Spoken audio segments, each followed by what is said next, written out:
Gente abençoada, graça e paz da parte do nosso Senhor e Salvador Jesus Cristo, amém? Hoje nós vamos falar sobre um assunto diferente dos profetas, depois retomaremos os profetas, tá bom?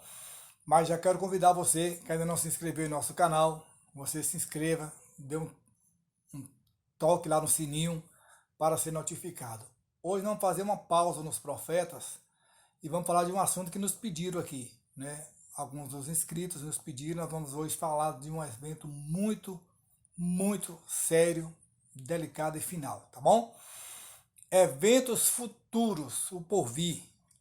Um resumo geral do que vai acontecer, né? Do que nos aguarda no futuro.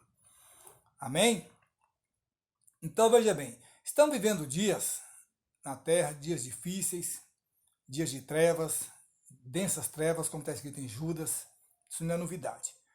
E a igreja do Senhor aguarda ansiosamente, aguarda alegre, aguarda cantando, jubilando o dia do arrebatamento. Então, observem bem. Tão logo o selo do Apocalipse, do livro dos 7 selos, o primeiro selo é aberto, a igreja vai subir para o céu. Isso é bíblico, tá? Então, acontecerá o rapto, o arrebatamento da igreja. Todos os santos ressuscitados e os vivos transformados serão trasladados para o céu por Jesus, ou seja, receberão um novo corpo, um corpo incorruptível, um corpo sem pecado, né? Sem nenhum tipo de carne, já um corpo divino. O arrebatamento ele acontecerá nos céus, nas nuvens, conforme relatado em 1 Coríntios capítulo 15 e 1 Tessalonicenses capítulo 4. Aí a igreja estará na sala do trono com o Senhor. Aí você pode perguntar, e aí, o que vai acontecer após o arrebatamento da igreja? Nesse breve resumo, eu quero ser bastante sucinto, né, nesses assuntos, para que você compreenda. A igreja, ela vai ser arrebatada, os santos, aquele que santificou, aquele que está em plena comunhão com o Senhor, aquele que faz a vontade de Deus, aquele que não vive uma vida desconcertada na presença do Senhor. Enfim, uma vida santificada, digno, né? Poucos subirão.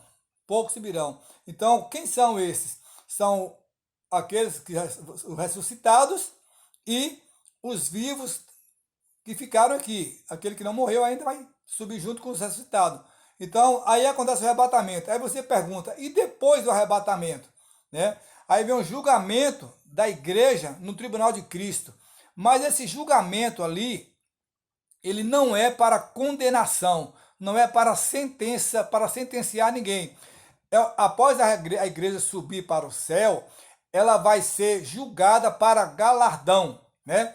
Uma evidência disso, né, a essa altura dos acontecimentos, é que o linho fino das vestes da igreja, né, são os atos de justiça dos santos. São os atos de justiça, conforme relatado em Apocalipse, capítulo 19, versos 7 e 8. O resultado do julgamento de Cristo. Aí vai ser galardoados pelas suas obras. Né? Aquele que se empenhou, que trabalhou na seara, que foi dedicado, ele vai ser galardoado. Claro. Quem se empenhou muito, muito. Quem se empenhou pouco, pouco, mas vai ser galardoado, tá bom? O importante é que já está no céu e cada um vai ser galardoado. Não sabemos muito detalhes, a Bíblia não dá muito detalhes sobre isso, mas o que importa, irmão, é que já estaremos no céu com o Senhor Jesus, amém? Aí você pergunta, e depois de ser do tribunal de Cristo para galardoar a igreja que subiu, o que acontecerá? Aí teremos o que está escrito em Apocalipse 19, versículos 7 a 9, que são as bodas do Cordeiro, aleluia, eita Jesus, em que período ocorrerão? Você pode estar se perguntando, em que período ocorrerá as bodas do Cordeiro? Ela vai acontecer entre o arrebatamento, grave bem, e a revelação pessoal de Jesus em glória. Aí já é na segunda fase da volta de Jesus, quando ele voltar após a grande tribulação, tá bom? Uma evidência disso é que, ao descer o Senhor, as bodas já ocorreram, como se vê, comparando Apocalipse 19, 7 e 9. Tá? Não faça confusão. Aí quando aqui Jesus descer, na segunda volta, as bodas já terão acontecido, tá certo? Então, onde está isso, Sebastião?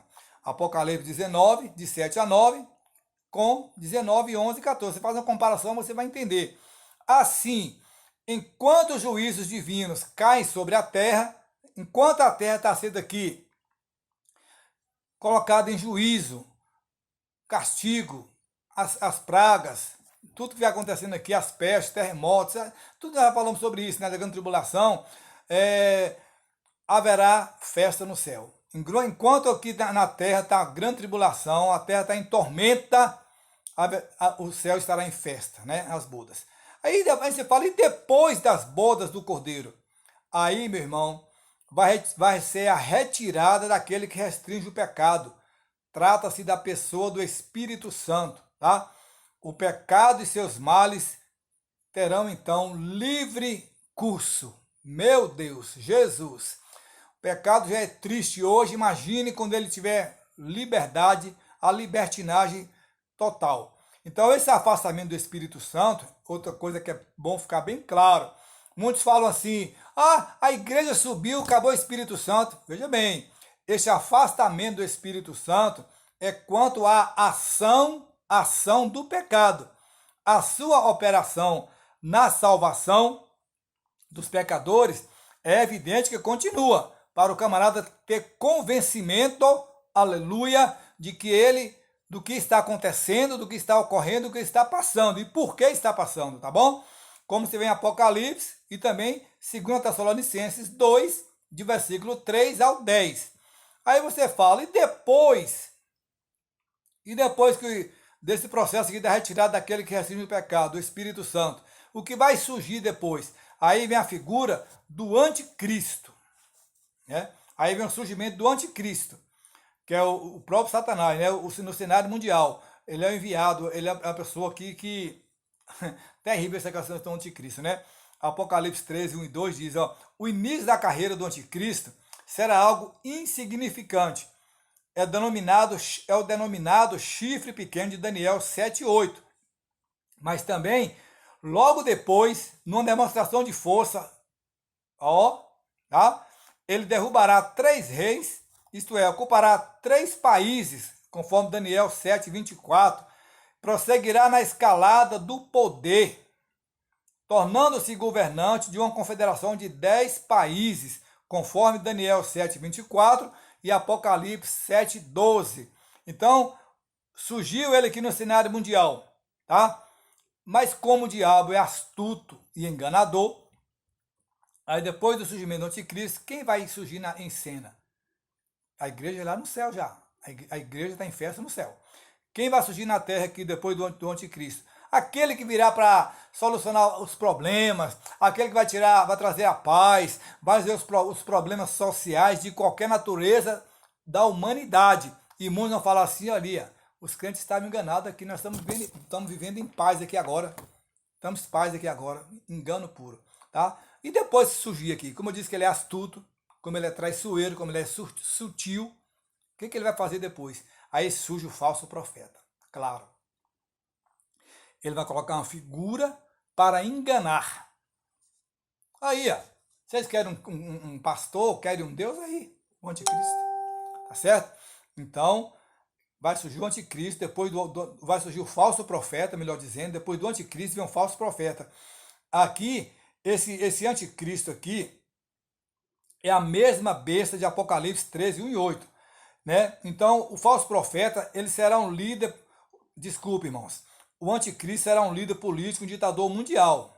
Retificando aqui, veja bem, o anticristo é a mesma besta de Apocalipse 13, de 1 a 8, tá? Vamos fazer aqui para deixar bem claro aqui. Então, o anticristo é aquela besta de Apocalipse 13, versículo 1 a 8. Será um líder político, um ditador mundial, ou seja, ele terá liderança mundial, tá? E o que ele determinar, vai ter que ser cumprido, obedecido à risca nos 4 cantos da terra. E o falso profeta será seu ministro de culto. Olha a astuta de Satanás. Que estará à frente da igreja mundial, conforme Apocalipse 13.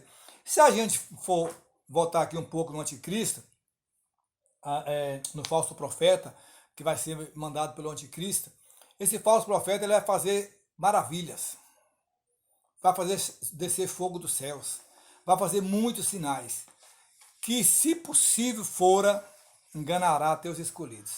Mas quem conheceu a palavra de Deus não vai ser confundido. Por isso que o Espírito Santo de Deus vai ficar aqui para restringir o pecado, mas vai permanecer para o homem se arrepender, tá certo? E depois que surge o falso profeta e o anticristo, aí, meu irmão, vem o quê? O pacto de 7 anos do anticristo com Israel. Israel será então a nação forte a ponto do anticristo fazer um pacto com ela. A princípio, Israel gozará de imunidades, reconstruirá seu templo, terá liberdade total, reiniciará a prática do sacrifício, conforme Daniel 9:27. Após os 3 anos e meio, o anticristo anulará o pacto, meu Jesus, e começará a perseguir os judeus. Aí será como aquela questão de esconder as garras. 3 anos e meio, tá tudo bonzinho. Passou 3 anos e meio, abriu as garras, tá certo? Aí, o que vai acontecer depois do pacto, desse período de 7 anos? Os 3 anos e meio de engano, depois nos 3 anos finais ele vai se revelar, né? Ele vai anular o pacto, vai começar a perseguir. Aí os judeus vão fugir, né? Vão fugir porque eles não vão reconhecê-lo como Deus, tá? Eles falam, não, vocês não são Deus. Vocês não são Deus.